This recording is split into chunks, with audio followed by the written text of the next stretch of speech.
Veja que coisa curiosa, muitas vezes se imagina que o gestor de pessoas é aquele que faz com que as pessoas façam coisas, isto é, se aproxime como um gerente de pessoas. Mas a noção de gestor, embora ela tenha dentro dela a própria noção de gerente, ela ultrapassa essa ideia.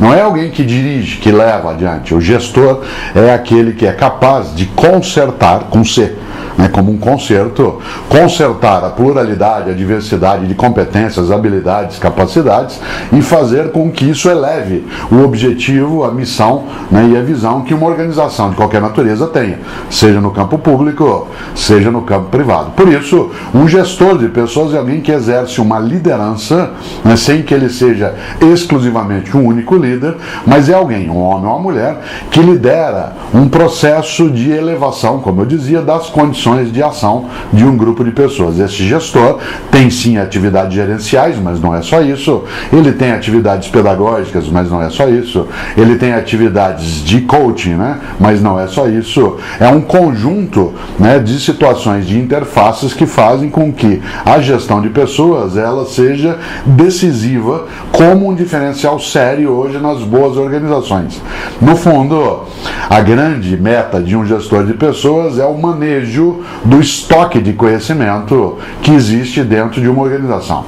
Cada um e cada uma de nós tem um determinado tipo de conhecimento que é tácito ou explícito, aquilo que a gente tem da nossa formação escolarizada, formal, intencional, deliberada, que é o explícito, e tem um conhecimento vivencial, que é o nosso conhecimento tácito. A junção desses dois elementos, o tácito e o explícito na capacidade, no conhecimento, ela compõe o estoque de conhecimento, que é o maior ativo que uma organização pode ter, inclusive, porque é esse o grande diferencial que não se torna commodity. Afinal de contas, processos, equipamentos, aplicativos, insumos, tudo isso ainda é commodity. O que não é, e esse é o diferencial, é o conhecimento que está em cada uma e cada um. E o gestor de pessoas é aquele que é capaz de manejar com o conjunto esse estoque de maneira a oferecer mais vigor, mais robustez, mais perenidade a uma organização. É também RH, isto é, usando o sentido anterior, não negativo, de recursos humanos,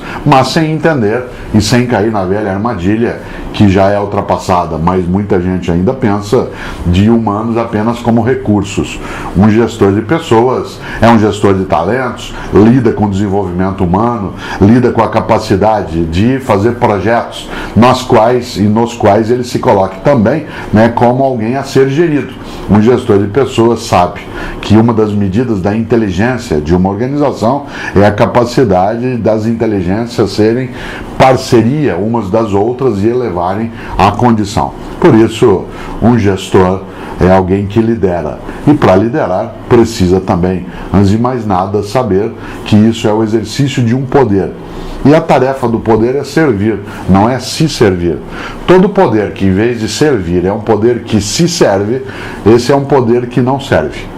Por isso, para que o gestor de pessoas tenha a atividade, a sua autoridade como um serviço, é necessário que haja uma compreensão do coletivo. Por fim, o gestor de pessoas é alguém que sabe que a regra mais séria na vida não é cada um por si, Deus por todos, mas é isso sim, um por todos e todos por um.